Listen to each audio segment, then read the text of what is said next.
के बाद योगी जी तक और दिल्ली में जो लखनऊ तक दूर है, दिल्ली में प्रधानमंत्री निवास तक पहुंचे और केंद्रीय कार्यालय तक पहुंचे।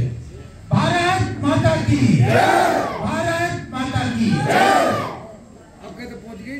हाँ, और केवल ये नारों से ही नहीं है, आगे भी मैं बताऊंगा कैसे पहुंचाना है। पहुंचाएंगे ना सब? जन जन की है यही आवाज। मोदी जी को लेके आएंगे ना?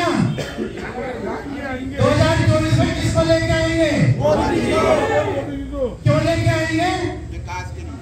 विकसित भारत। पिछले 10 वर्ष में जिस तरह से मोदी जी ने काम किया है, इसलिए सब लोग चाहते हैं ना। बिल्कुल। तो साथियों, यहाँ मंच पर मेरे साथ उपस्थित हमारे इस क्षेत्र के चेयरमैन जहांगीरपुर के श्री गजेंद्र मीणा जी, इनका अभिनंदन करिए तालियों से।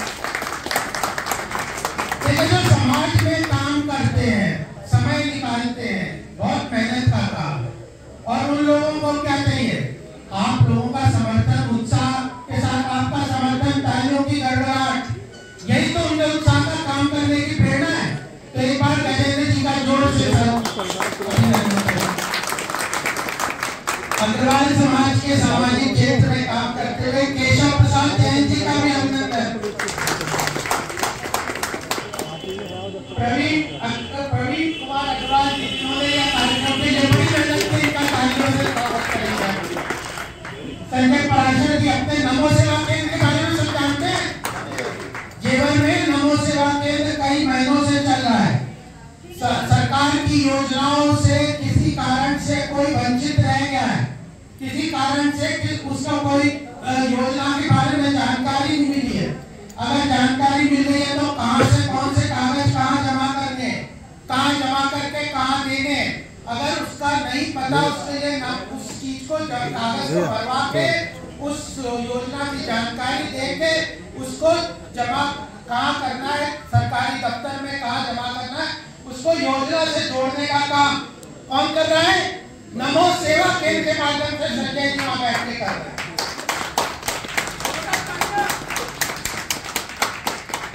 और हम सबके आदरणीय विष्णु जी, कितने वर्षों से इन्होंने इस क्षेत्र में काम किया है, इनका अभिनंदन करते हैं। यहाँ पर मीडिया के बलबूते आप सबका बहुत बहुत अभिनंदन, बहुत बहुत आभार। आप लोगों को कुछ इंतजार करना पड़ा, लेकिन आप सबका बहुत बहुत अभिनंदन।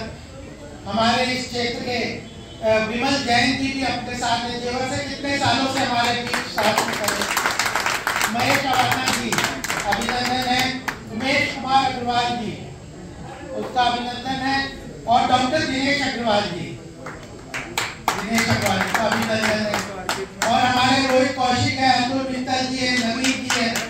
मंगला मार्केट के जहांगीरपुर के सभी बंधुओं का बहुत बहुत अभिनंदन, बहुत बहुत शुभकामनाएं। देखिए, मैं 1990 से यहाँ गौतम बुद्ध नगर में रह रहा हूँ, नोएडा में रह रहा हूँ। देश में, प्रदेश में, क्षेत्र में कई काम हुए। कई बार हम कहते हैं कि अब 2014 में हमने मोदी जी को चुना। मोदी जी को चुना, ऐसे व्यक्ति को हमने चुना जिसने हमारी आकांक्षाओं, अपेक्षाओं को पूरा करने के लिए दिन रात मेहनत करी। हमने कितने वर्षों का संघर्ष किया था, हमारी कई पीढ़ियां लग गई भव्य राम मंदिर के निर्माण के लिए, लेकिन 500 साल के बाद मोदी जी ने उस भव्य राम मंदिर का निर्माण किया, प्राण प्रतिष्ठा भगवान राम की उस मंदिर में की। धारा 370 के लिए भारतीय जनता पार्टी से पहले भारतीय जनसंघ 1952 में भारतीय जनसंघ बना था, और ये कहते थे एक देश पे एक निशान, एक ही प्रधान रहेगा। लेकिन बलिदान हो गया हमारे श्यामा प्रसाद मुखर्जी का। इतने वर्ष, 77 वर्ष के बाद धारा 370, 75 वर्ष के बाद धारा 370 को धराशायी किसने कर दिया? मोदी। भारत का विकास हुआ, विश्व में भारत की पहचान बनी।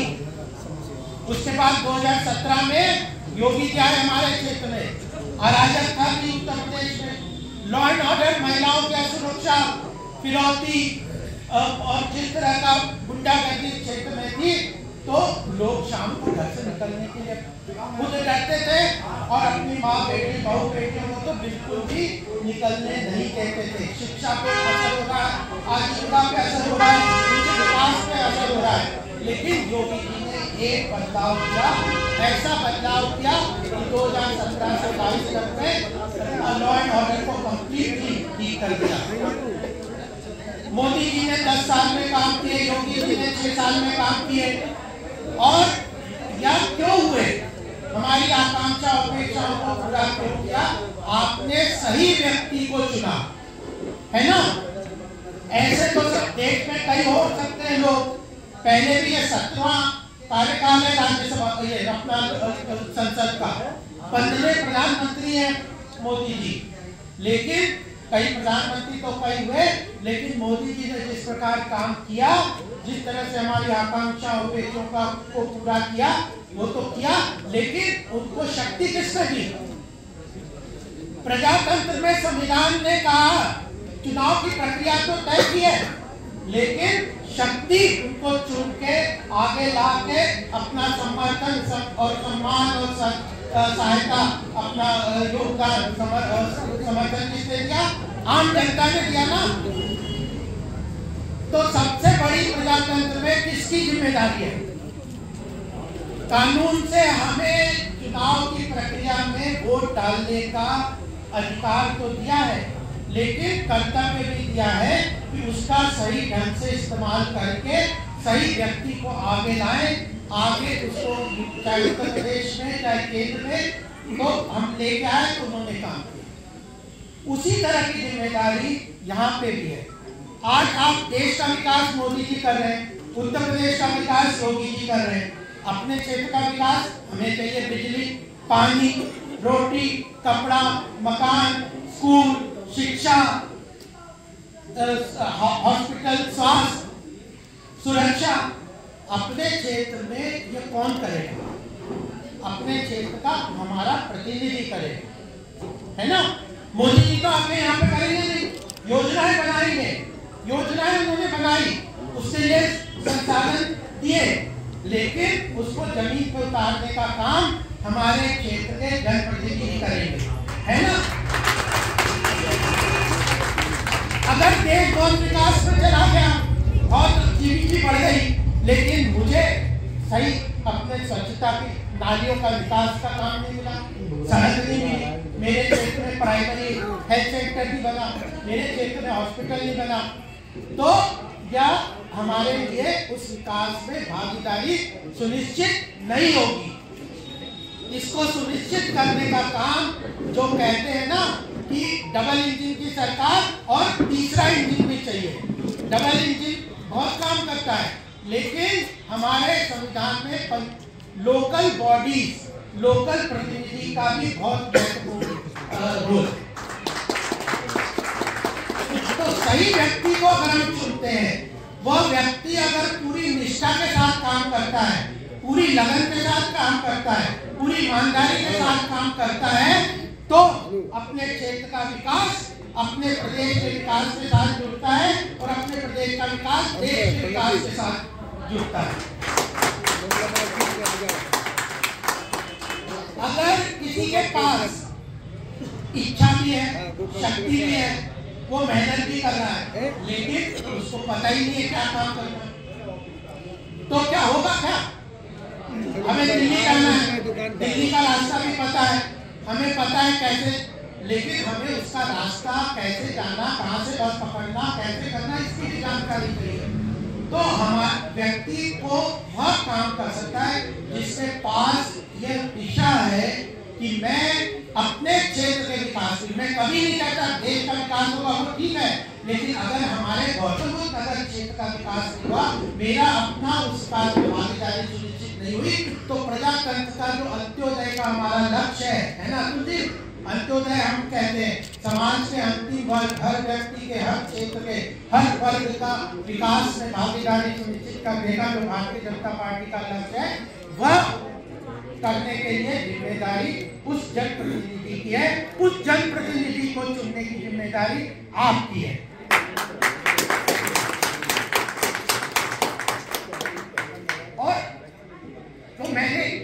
तीसरा रास्ता भी होना चाहिए। तो हमने क्या, प्रधानमंत्री जी ने कहा कि जब 10 वर्ष हमारे खत्म हो गए, 9 वर्ष खत्म होने के बाद 1 जून के आसपास उन्होंने कहा, राष्ट्रीय अध्यक्ष नड्डा जी ने कहा, हर व्यक्ति को अपने क्षेत्र में जाना है, हर व्यक्ति को जनसंपर्क करना है।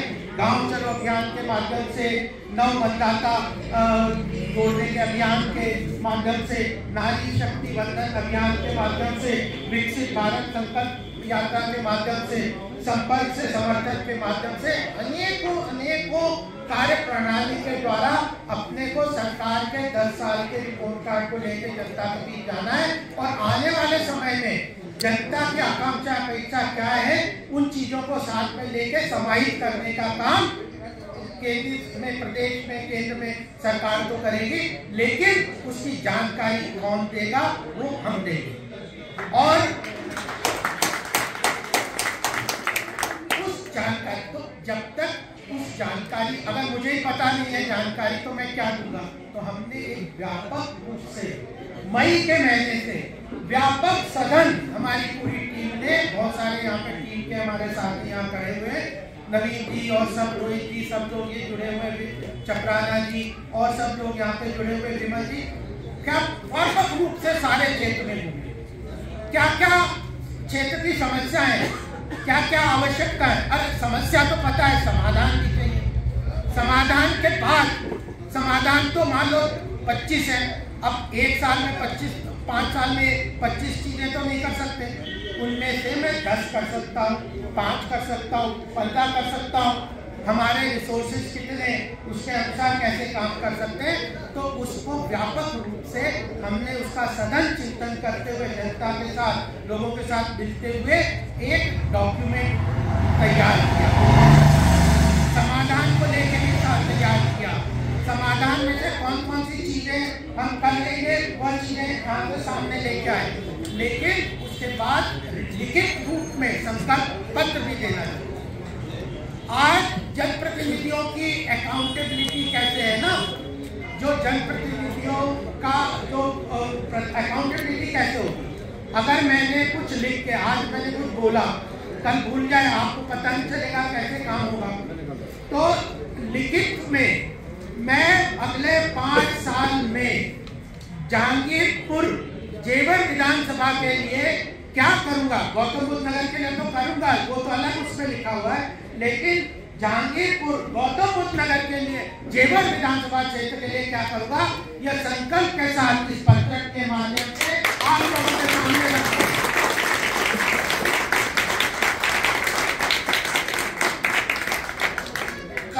कल 2 महीने बाद, 4 महीने बाद, 5 महीने बाद, 1 साल बाद आप मुझसे पूछ सकते हैं, तुमने भोपाल में आके कहा था, आज तारीख कौन सी है, 24 तारीख, 24 तारीख को, 24 फरवरी को आके कहा था कि यह संकल्प पत्र है, यह जो विजन डॉक्यूमेंट है, यह जो विजन डॉक्यूमेंट है, इसको लागू करने के लिए आपने संकल्प किया था, प्रतिबद्धता दिखाई थी। यह काम क्यों नहीं किया, किया तो कितना किया, कैसे किया, क्या उसमें समस्या आई, क्यों नहीं हो रहा, पूछ तो सकते हैं ना। तो यह संकल्प पत्र आपके सामने रख रहा हूँ, यह संकल्प पत्र, क्योंकि इसमें यह भी पता चल पड़ना चाहिए आज का समय बहुत, राजनीति बिल्कुल अलग ढंग से बदल गई, और यह संकल्प पत्र आज ये विजन डॉक्यूमेंट प्रधानमंत्री जी के पास भी जाएगा, जा चुका है पीएमओ के पास। उन्होंने कहा है कि हमें मैनिफेस्टो बनाना है, तो अपने क्षेत्र के लोगों की आकांक्षाओं, अपेक्षाओं को हमारे साथ रखिए, वो उसमें से क्या चीज लेंगे। लेकिन हमने प्रधानमंत्री और भारतीय जनता पार्टी की सोच, आइडियोलॉजी, विचार, सिद्धांत और क्षेत्र की जानकारियों को समाहित करते हुए एक तरीके से क्या करने का कार्य योजना इसके सामने इसमें रखी हुई है। आपसे निवेदन है कि आप इसको पढ़ेंगे, इसकी बात को समझेंगे, समझने के बाद ज्यादा से ज्यादा लोगों को इसको बताएंगे, और बताने के साथ देखिए नैरेटिव का बहुत महत्वपूर्ण है। मैंने कहा था कि भारतीय जनता पार्टी जो कार्य करने की प्रणाली है ना, एकदम अलग बदला। कई चीजों में जब प्रधानमंत्री के साथ हम काम करते हुए देखते हैं, कई चीजों में लोगों ने देखा है यह तो संभव नहीं है, या तो आप कर रहे हो, इससे जनता के साथ कम्युनिकेट कैसे करोगे। गलतियां हो सकती हैं, कुछ रुकावटें आ सकती हैं, चुनौतियां हो सकती हैं, लेकिन अगर संकल्प पक्का है और सही नियत है और सही मेहनत के साथ जनता का समर्थन अगर मिल जाता है तो सफलता मिलती है।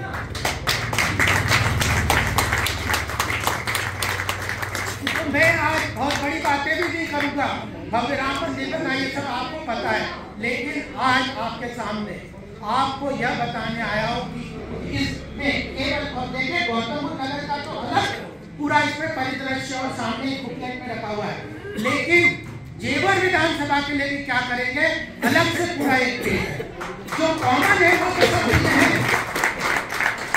जैसे मुझे पता चला लोगों ने यहाँ का जेवर नगर पंचायत में अनाज मंडी की आवश्यकता है, उसके लिए हमने लगाई।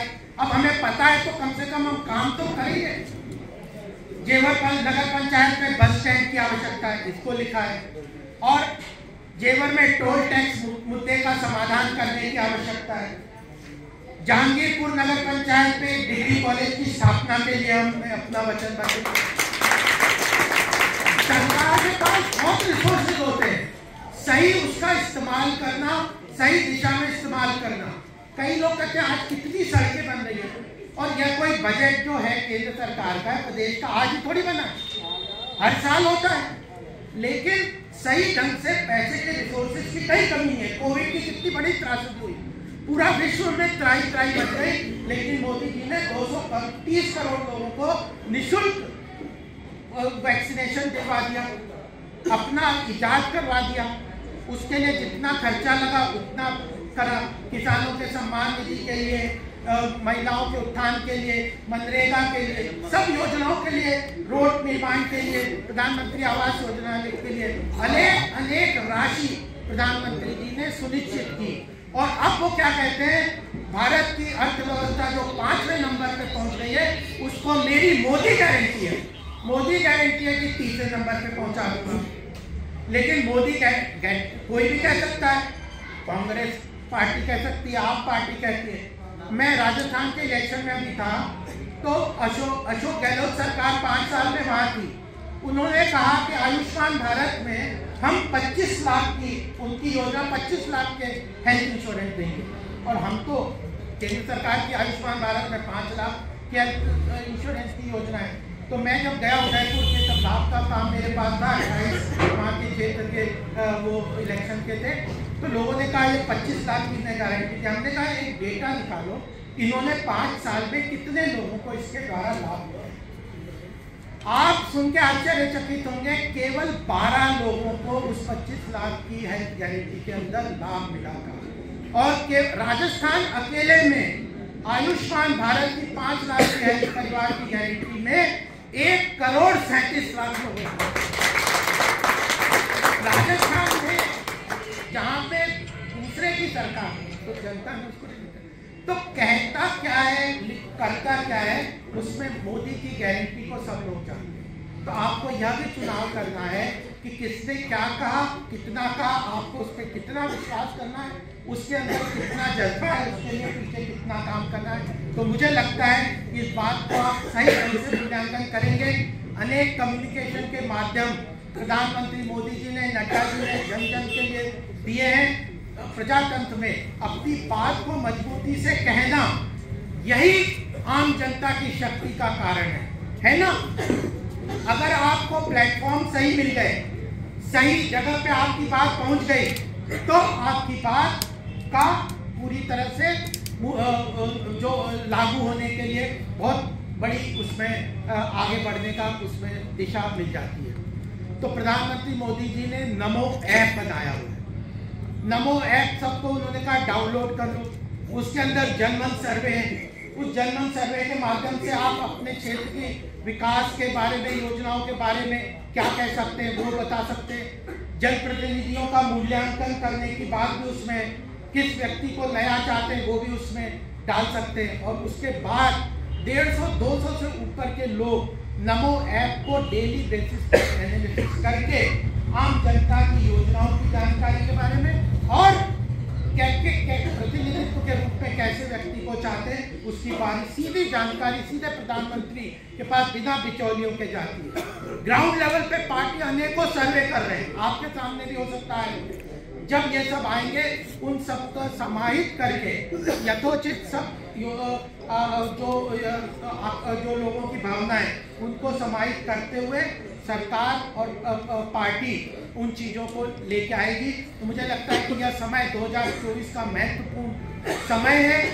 इसमें जब भारत तेजी से प्रगति कर रहा है, उत्तर प्रदेश का उसमें बहुत महत्वपूर्ण योगदान होने वाला है और उसमें सबसे बड़ा महत्वपूर्ण योगदान गौतम बुद्ध नगर का होने वाला है। तो एक गौतम बुद्ध नगर जैसे हैदराबाद और बेंगलोर ने कर्नाटक और आंध्रा का विकास किया, गौतम बुद्ध नगर उत्तर प्रदेश का करेगा, उत्तर प्रदेश भारत का विकास करेगा और उस विकास में हम सबकी भागीदारी सुनिश्चित होने की प्रक्रिया का समय है। वैश्विक स्तर पे जब भारत आगे बढ़ रहा है तो कई ऐसी ताकतें भी हैं जो भारत को कमजोर करने की कोशिश करें। तो आपकी जागरूकता पूरी तरह से आपके सामने रहनी चाहिए। 15-20 दिन का समय है, बिना किसी आलस्य के गीता आप पढ़, आलस्य से मनुष्य नाम शरीरस्थ महान लिखो। आलस्य जो होता है, अरे कल कर लूंगा, परसों कर लूंगा, कल क्या जरूरत है, अभी तो बहुत दिन है, पता चले कि परसों डिक्लेयर कर दिया उन्होंने टिकट। तो यह बात अपने आप को एक दिन, एक मिनट, एक समय बिल्कुल चुके, अपनी बात को विभिन्न माध्यमों के माध्यम से हम रखेंगे। और यह जो संकल्प, यह जो कार्यक्रम आज यहाँ के आयोजकों ने, प्रवीण जी और पूरी टीम ने इतनी मेहनत से किया और आप लोगों ने इतना समय निकाल के यहाँ पे आए, तभी सफल हो, है ना। अभी हम राम जन्मभूमि की बात, एक बात कह के मैं अपनी बात को समाप्त करूंगा। देखिए, कई लोग कहते हैं श्री रामचंद्र जी का इतना बड़ा व्यापक व्यक्ति, कैसे कैसे उन्होंने जीवन में काम किए। कई लोग कहते हैं राजनीति में छल कपट, बेईमानी, धोखाधड़ी, दबंगाई, अरे इसकी जरूरत है। रामचंद्र जी को तुलसीदास जी ने क्या कहा, सरल स्वभाव छुआ छल नहीं, है ना। तो सरलता कमजोरी नहीं होती, सरलता मजबूती होती है, उसमें एक अंतर है। तो जैसे अपने अंशुल जी ने कहा कि हम सरल हैं, सीधे हैं, सबके साथ जुड़ के चलते हैं, लेकिन कमजोर नहीं है, है ना। हम होंगे कामयाब और एक दिन नहीं, इसी बार हम होंगे कामयाब। और इसी बार भारत माता की, भारत माता की वंदे वंदे, जय जय श्री राम। पत्रकार बंधुओं का भी मुझे बहुत बहुत आभार, धन्यवाद। आप लोग भी कम्युनिकेशन के माध्यम से बहुत अच्छी तरह से हमारी सारी बातें जनता तक पहुंचा सकते हैं। भारत विकसित राष्ट्र के रूप में खड़ा होने के लिए तैयार है, हम सबको उसमें अपना कंट्रीब्यूशन करने का यह मौका मिला है। इस बात को हम लेके चलेंगे तो हम सफल अवश्य होंगे। धन्यवाद।